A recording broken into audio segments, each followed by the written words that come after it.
Edwin? Edwin, E-D-W-I-N? Yes, sir. Alright, I already got your last name from before. What's your billet? Section Chief. You're with Kilo Battery 211. What's your hometown? Kapolei, Hawaii. How do you spell that? K-A-P-O-L-I-E. K-A-P-O-L-I-E. And is there a hometown newspaper there? I'm not sure. It's been a couple of years since I've been back home. Okay. And, how long have you been in the Marine Corps? 4 years and some change. So, first question, why is artillery important to the Marine Corps? Well, artillery is important to the Marine Corps because it changes the battlefield and the things that we do. When our brothers are out there and things don't go their way and they're stuck somewhere and they need our help, we'll get them out of that tight situation.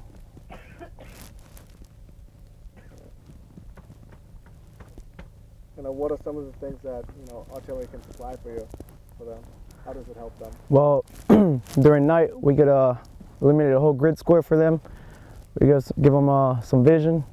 We could also shoot HE rounds for suppressing the enemy. If enemy is hitting a bunker, we could take that down real quick. We could basically lay rounds and support them in a direct support to send rounds down range and help our brothers out there and change the battlefield. You mentioned you can illuminate, so you can do more than just blow up. Oh yes. Can you just give us some of the specification on how that helps being able to illuminate at night and stuff like that? So basically, if our brothers are out there doing night patrols and they think they see enemy combatants out there, we can shoot an illuminate round and light the sky up. Maybe they could spot them. We also got white phosphorus. If there's an enemy threat out there, we can also shoot that. It's a burning. It burns. And then we could use HE, which is used for mining. And then also our fuses, we could put it on point detonation, or we could have delays on it for bunkers. Gun line, CO.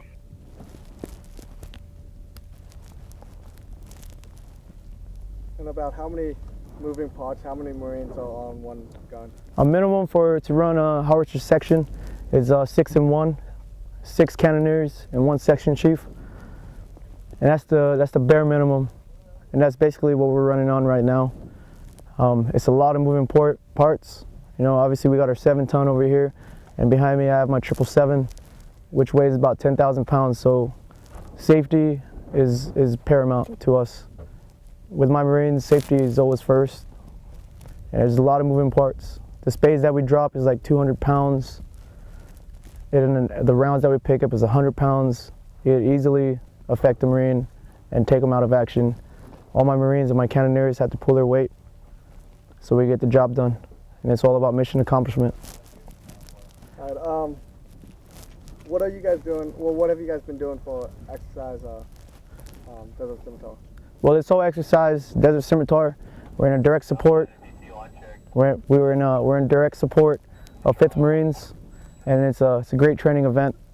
I mean, obviously you can see we're bunkered in basically, and we're in a defensive position, and we're just out here to shoot artillery, and we train the way we fight. How does this help some of the younger Marines who maybe haven't been, deployed and done this in actual combat? Well, there's no difference from a combat zone to here. Like I said, we train the way we fight, so we try to make it realistic as possible. And training the junior Marines to know their billets and their jobs as 0811s. We have to sit here and we're always constantly doing RSOPs, training, shooting classes, and everything so we can be combat ready.